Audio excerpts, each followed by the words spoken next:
Lesson 4. Who did Patrick's homework? Let's get going. Do you do your homework yourself or get it done by someone? Read to understand. God helps those who help themselves.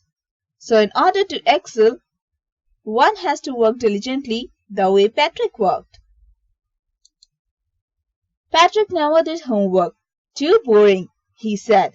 He played hockey and basketball and Nintendo instead.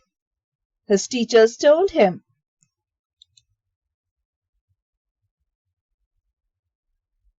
Patrick, do your homework or you won't learn a thing. And it's true. Sometimes he did feel like an ignoramus.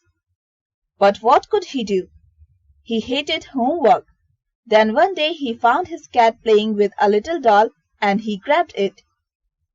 To his surprise, it wasn't a doll at all, but a man of the tiniest size. He had a little woolen shirt with old-fashioned breeches and high, tall head, much like a witch's. He yelled, "Save me!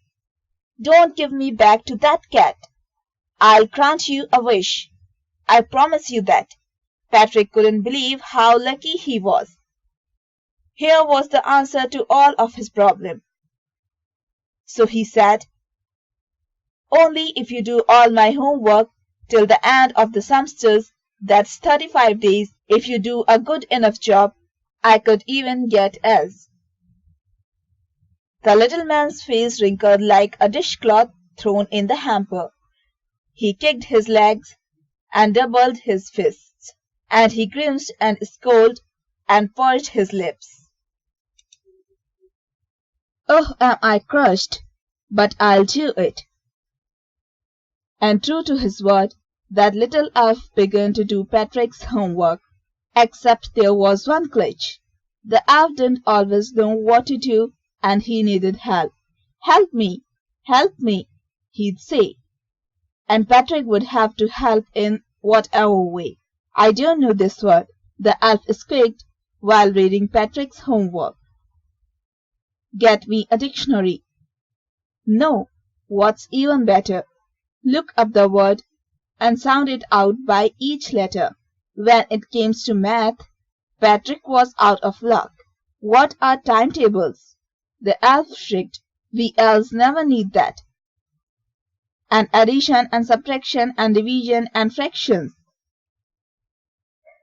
"Here, sit down beside me. You simply must guide me." Elves know nothing of human story. To them it's a mystery. So the little elf, already a shouter, just got louder. "Go to the library. I need books. More and more books. And you can help me read them too." As a matter of fact, every day in every way, that little elf was a nag. Patrick was working harder than ever. He was staying up nights, and never felt so weary. Was going to school with his eyes puffed and bleary. Finally, the last day of school arrived, and the elf was free to go. As for homework, there was no more, so he quietly and slyly slipped out the back door. Patrick got his A's. His classmates were amazed. His teachers smiled and were full of praise. And his parents, they wondered what had happened to Patrick. Cleaned his room, did his chores, was cheerful, never rude, like he had developed a whole new attitude. You see, in the end, Patrick still thought he'd made that tiny man to do all his homework. But I'll share a secret, just between you and me. It wasn't the elf. Patrick had done it himself.